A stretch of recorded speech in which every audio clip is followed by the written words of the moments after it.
கயல் சோமில் morning tiffin என்னென்னு பார்த்துருவோமா? உருளைக்கிழங்கு கூட்டும் பூரியும் தான். இது யாருக்கெல்லாம் பிடிக்குமோ மறக்காமல் லைக் பண்ணிவிட்டு ஷேர் பண்ணிவிட்டு கமெண்ட் பண்ணுங்கள். எனக்கு சின்ன வயசுலேருந்து இது அவ்வளோ இஷ்டம். எப்படி பண்ணணும்னு பார்த்துருவோமா? உருளைக்கிழங்கை வேக வச்சு தோல் உரித்து சின்னதாக கட் பண்ணி வச்சுருக்கேன். கடாயில் எண்ணெய் விட்டு கடுகு சோம்பு பொரிஞ்சதும் வெங்காயம், பச்சை மிளகாய், கருவேப்பிலை போட்டுட்டு இஞ்சி பூண்டு தட்டினாப்பில் அரைச்சி வச்சுருக்கேன். தட்டினாப்பில் போடும்போது தான் டேஸ்ட்டாக இருக்கும். அதையும் வெங்காயத்தோடு போட்டு வதக்கிட்டு மஞ்சத்தூள், பெருங்காயத்தூள், உப்பு போட்டு வதக்கிட்டு ஒரு அரை தக்காளி பழம் போட்டிருக்கேன். அதையும் போட்டு வதக்கிட்டு கட் பண்ணி வச்சுருக்க உருளைக்கிழங்கு போட்டு கிண்டும் போது மசிச்சாப்பில் கிண்டணும். அப்போ தான் உருளைக்கிழங்கும் அந்த மசாலாவும் ஒன்று சேர்ந்து டேஸ்ட்டாக இருக்கும்.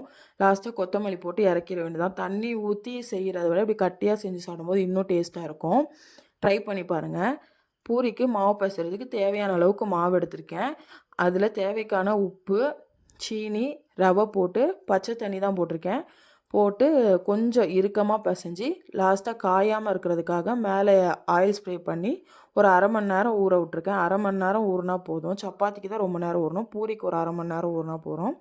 மாவு தேவையான அளவுக்கு சின்ன சின்னதாக கட் பண்ணி திரட்டி எடுத்து தட்டி பூரி புசு புசுன்னு பொறிச்சி சாப்பிட்ற வேண்டியதான். மாவில் ரவை சேர்க்குறது அந்த புசுன்னு பொங்கி வர்றது ரொம்ப நேரத்துக்கு அமுங்காமல் இருக்கும். அந்த ஒரு ரீசனுக்காக தான். ரவை சேர்க்கலனா கூட பரவாயில்ல.